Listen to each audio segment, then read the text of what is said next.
Thousands of years before the book of Genesis described a forbidden tree in Eden, Sumerian scribes were pressing reed styluses into wet clay, recording a different kind of warning. These were not metaphors about knowledge or temptation. They described an actual physical location, a place the gods who created humanity explicitly banned them from ever approaching. The tablets survive today in museum collections across the world. The location is named in multiple independent texts, and the reason for the prohibition suggests something the gods desperately wanted to keep hidden. So before this story pulls you under, consider subscribing and do not forget to like this video. In the Mesopotamian gallery of the British Museum in London, rows of glass cases hold some of the oldest written records in human existence. These small clay tablets, covered in wedge-shaped marks called cuneiform, were pulled from the ruins of ancient cities buried beneath the sands of modern Iraq. Between 1849 and 1850, a British archaeologist named Austen Henry Layard excavated the Royal Library of King Ashurbanipal at Nineveh. Among the thousands of tablets he shipped back to England were 7 containing the Enuma Elish, the Babylonian creation epic. But the Enuma Elish wasn't original. Scholars realized it was based on even older Sumerian compositions, dating back to at least 2000 BCE. And the Sumerians weren't telling campfire stories. Their civilization had functioning cities by 4000 BCE, complete with bureaucratic record-keeping and legal codes. When they wrote about the gods, they used the same administrative precision they applied to grain inventories. Across multiple independent compositions, researchers discovered a consistent pattern. The texts described a council of deities called the Anunnaki. They were not distant sky gods. They walked among early humans, taught them agriculture, gave them writing, and organized the first cities. But they drew one absolute line. There was a place humans must never enter. The prohibition appears in creation myths, temple hymns, and administrative documents spanning over 1,000 years. This was not a legend that grew over time. It was recorded from the very beginning. The texts name the forbidden location directly. They call it the Abzu. In Sumerian cosmology, the Abzu was not merely a temple or a metaphorical underworld. Ancient scribes described it as a physical subterranean freshwater ocean existing beneath the Earth's surface. Every river, every spring, every well drew its water from this vast underground reservoir. The city of Eridu in southern Mesopotamia was considered the access point to this realm. Archaeologists have excavated 17 distinct construction phases at Eridu's central temple complex, suggesting continuous sacred use spanning thousands of years. The Abzu belonged to the god Enki, one of the most powerful members of the Anunnaki Council. Enki was the deity of wisdom, fresh water, and creation itself.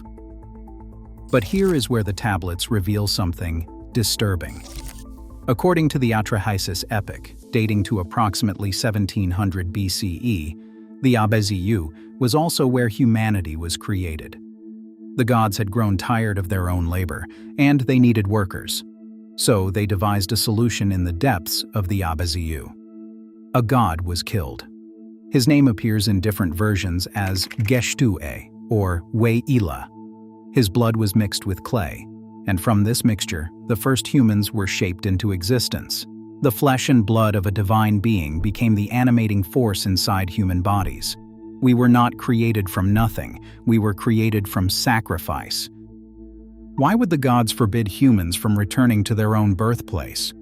Temple records from Nippur describe elaborate protocols governing who could enter sacred precincts.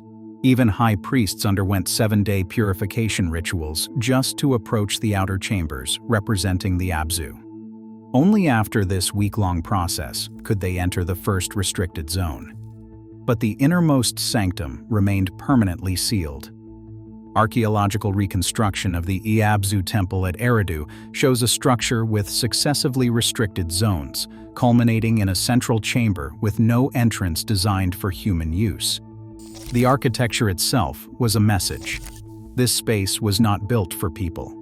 The texts describe specific objects kept within the Abzu called the MES.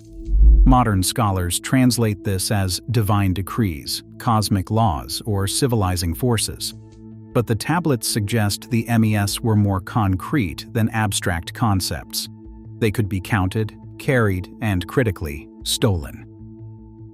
One famous Sumerian composition called Inanna and Enki describes how the goddess Inanna traveled to the Abzu, got Enki drunk on beer, and convinced him to give her the MES.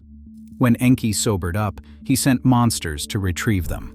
But Inanna escaped and brought the MES to her own city of Uruk. The story treats these divine decrees as physical objects that could be loaded onto a boat. If the MES were real artifacts, their location in the Abzu would explain the prohibition. Humanity was not forbidden from entering a spiritual dimension. They were forbidden from accessing a repository, perhaps a laboratory where human creation had taken place. The evidence of divine murder was stored there. The tools used to make us remained inside. The great scholar Thorkild Jacobson at Yale proposed that the Abzu represented the boundary between mortal and divine existence. The French Assyriologist Jean Bottero suggested the prohibition maintained priestly power structures. But the Enki and the World Order composition describes the god organizing civilization itself, placing all organizational knowledge in the Abzu for safekeeping. The Forbidden Zone was not just sacred, it was functional. The Sumerian king list records rulers who supposedly reigned before a great flood swept across the earth. These antediluvian kings had reign lengths measured in tens of thousands of years. The Atrahasis epic reveals deliberate debate among the Anunnaki about whether to destroy humanity entirely. The god Enlil wanted complete annihilation. Enki secretly warned a man named Atrahasis, instructing him to build a boat. This is the same flood story that would later appear in the Epic of Gilgamesh, and eventually in Genesis. After the flood, something significant changed. The prohibition on the Abzu became absolute. Pre-flood records suggest some humans could petition for access to outer sacred zones. Post-flood documents show complete restriction. Whatever happened during the cataclysm intensified the divine security measures. The Abzu survived, protected from the waters that destroyed everything on the surface. But now its contents required even greater protection from human curiosity. The flood destroyed antediluvian civilization. Those impossibly long-lived kings and their advanced cities were wiped away. But the Abzu, containing the MES and the organizational knowledge of existence itself, remained intact. The gods preserved their secrets while erasing almost everything else. When civilization began again, the first thing re-established was the prohibition. The clay tablets recording these accounts sit today in climate-controlled storage at the British Museum, the University of Pennsylvania Museum, the Louvre, and the Iraq Museum in Baghdad. Scholars continue translating newly discovered texts. Each year brings new understanding and additional questions. The Sumerians did not write mythology the way we understand fiction. Their scribes were trained professionals keeping records for temple complexes and royal administrations. When they documented the Abzu prohibition, they used the same bureaucratic precision they applied to livestock counts. They believed what they wrote. Modern archaeology has verified many elements of Sumerian accounts, once dismissed as legend. The city of Ur was excavated by Leonard Woolley in the 1920s. The Sumerian king list's post-flood rulers have been confirmed through independent archaeological evidence. Trade networks described in ancient tablets match actual artifact distributions at dig sites across the Middle East. The Sumerians got a lot of things right. Their astronomical observations remained unsurpassed for millennia.